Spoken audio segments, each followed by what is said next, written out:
Hope comes and stops us in our tracks. Bravely we prove in our striving, trudging together each day. Where there's a will, there's a way.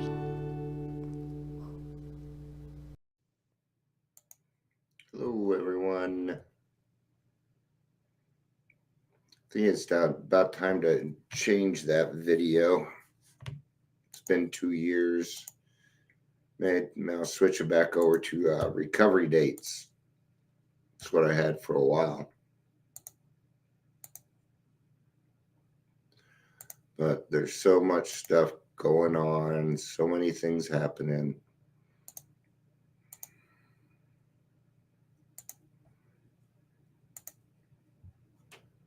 All right. Today we're going to talk about tradition 12. Here's take 12. And I think I'll give WhatsApp a break. So, all right, that should be all the clicking for now.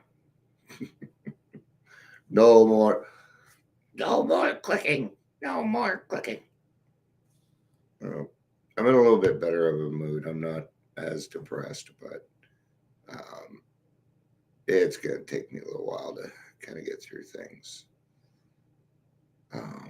But, you know, it's days like this as... Did I do tradition 12 before?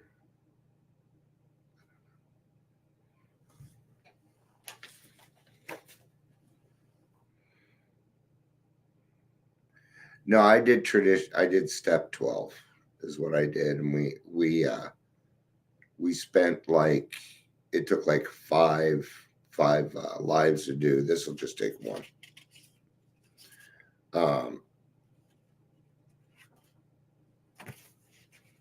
But it is the 12th month. So yeah, it's because it's the 12th month. You know, fuck it. Let's go to tradition 11. Let's go to tradition 11, right? Let's mix it up. All right, tradition 11. No, I told everybody tradition 12. Let's just do it. We'll get through it. Maybe I can get something new out of it. We can have a little bit of fun with it, right? You know, and I hear you, Ingrid, because I'm tired of going to meetings and the topic being how we get through the holidays without drinking. I'm tired of the frickin' holiday. I'm glad they're over. Welcome to Daily Trudge. My name is Dion. I'm not big on the holidays. They hurt, man. If you're here, please say hello, whether you're watching the live or the rewatch. All right.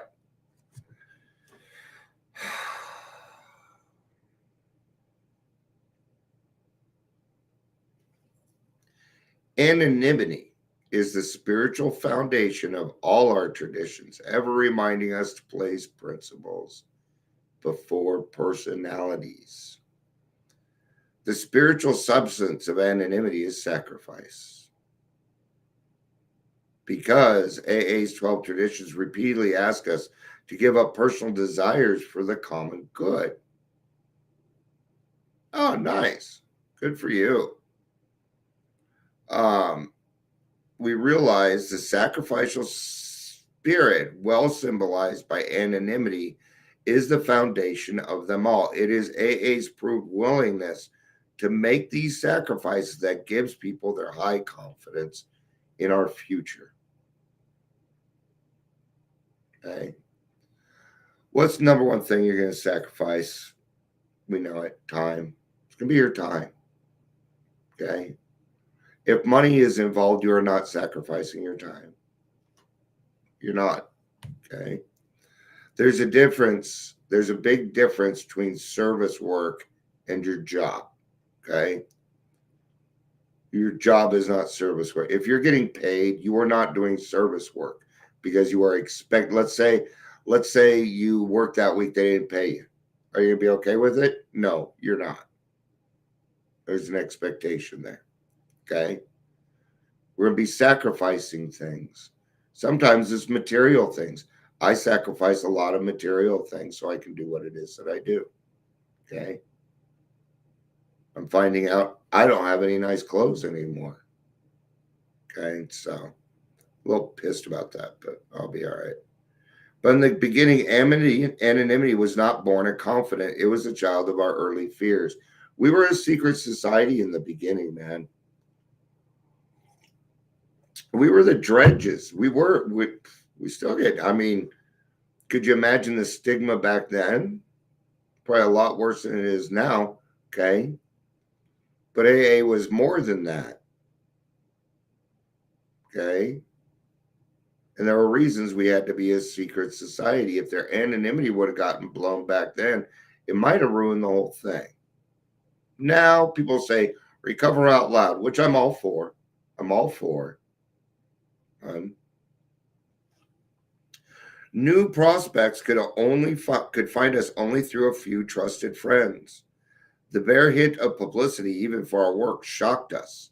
Though ex-drinkers, we still thought we had to hide from public distrust and contempt. Sometimes some of us still feel that way. Okay, and that's okay. I don't blame you. There's a lot of stigma out there. There is. Until you get to a point where you're really comfortable in everything that you're doing, you're going to have fear. And it's okay. It's kind of a healthy fear, too. Okay? Kind of a healthy fear. When the big book appeared in 1939, we called it Alcoholics Anonymous. Its foreword made this revealing statement. It is important that we remain anonymous because we are too few at present to handle the overwhelming number of personal appeals which may result from this publication. Being mostly business or professional folks, we could not well carry on our occupation in such an event. Between these lines, it is easy to read our fear that large numbers of incoming people might break our anonymity wide open. All right. Now, the thing is that's not true anymore. Those personal appeals that come in, we can handle them just fine now. Okay. And I've been doing a little reading into it. Alcoholics Anonymous is 2 million strong right now. Okay. It's a lot more alcoholics than that. But we're 2 million strong right now. Okay. As AA groups multiplied, so did anonymity problems. Okay. Now, this is what it really comes down to. I can't go around saying you're in AA. That's it. That's about it. You got to keep other people's anonymity. Okay. So just refrain from saying people's names and things like that. You'll do all right. Enthusiastic over the spectacular recovery of a brother alcoholic, we sometimes discuss those intimate and harrowing aspects of his case meant for his sponsor's ear alone. Okay. This is where we run into ethics. Okay. Be HIPAA. Okay. You know what HIPAA is? That means keep your damn mouth shut. Now, I talk about, there's a lot of times I tell other people's stories on here, but I don't bring up names. You guys don't know who my sponsees are. Okay. They might tell you, but I ain't going to tell you. Why? Because that would be blowing my anonymity. Now, if I'm in a meeting, yeah, it's different.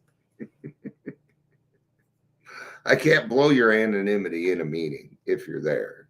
So now my sponsee, he hit 6 months and he was in the meeting, and I wanted to tell him how proud I was of him and what great work he's doing. I love doing that in the meetings for them, because then they get off the meeting, they're like, yeah, this shit's working, man. The aggrieved victim would then rightly declare that his trust had been broken. When such stories got in circulation outside of the AA, the loss of confidence our anonymity promise was severe. It frankly turned people from us. Clearly, every AA member name and story, too, had to be confidential if he wished. This was our first lesson in the practical application of anonymity. Stick to your experience, your own experience.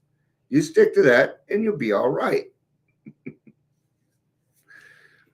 With characteristic intemperance, however, some of our newcomers cared not at all for secrecy. Alcoholics barely dry rushed out, bright-eyed, buttonholing anyone who would listen to their stories. Others hurried to place themselves before microphones and cameras. Sometimes they got distressingly drunk and let their groups down with a big bang. That had changed from AA members to AA show-offs. Okay, now we see this mostly on TikTok, Instagram, Facebook. Okay, a lot of people bragging out there, mostly with time or trying to live out loud. Hey, follow me. I've got 30 days. That could be a very, very dangerous thing. Okay. We call that the blind leading the blind. You don't have enough time in this program. Heck, I'm writing Dora right now. I don't know if Dora for us is what they do is they make sure that the counselors and the therapists are all doing the right thing. They keep them accountable. Regulate, that's what I was looking for, right? But they're not regulating recovery coaches, right? So I'm writing Dora and saying, you can't let these people do this because they're doing exactly this. They're just AA show-offs. Okay. They're unhealed. They're not even recovered yet. Okay. And this stuff takes time. I've been around for a while. And if you want to be a counselor, if you want to be a recovery, I'm not against recovery coaching. I'm against the people doing it the wrong way. Okay. Then for gosh sakes, put a year or two under your belt first. Or what's going to happen is eventually you will leave AA and then sooner or later you're going to go back out. Okay. This phenomena or contrast really set us thinking. Squarely before us was the question, how anonymous should an AA member be? Our growth had made it plain that we couldn't be a secret society, but it was equally plain that we couldn't be a vaudeville circuit either. A vaudeville circuit is like, where they put, look at the drunk in the tank, a woman with a beard, things like that. Old circuses. The charting a safe path between these extremes took a long time. As a rule, the average newcomer wanted his family to know immediately what he was trying to do. Of course we do. He had to tell others who had tried to help him, his doctors, minister, close friends. As he gained confidence, he felt it right to explain his new life to his employer and business associates. When opportunities to be helpful came along, he found he could talk easily about AA to almost anyone. These quiet disclosures helped him lose his fear of alcoholic stigma. See? We still use that word, stigma. Okay? And spread the news of AA's existence in his community. Many a new man and woman came to AA because of such a conversation. Though not in the strict letter of anonymity, such communications were well within the spirit. Absolutely. That comes back down to the responsibility statement. Okay. We call them arenas. Okay. My friend Lori taught me that.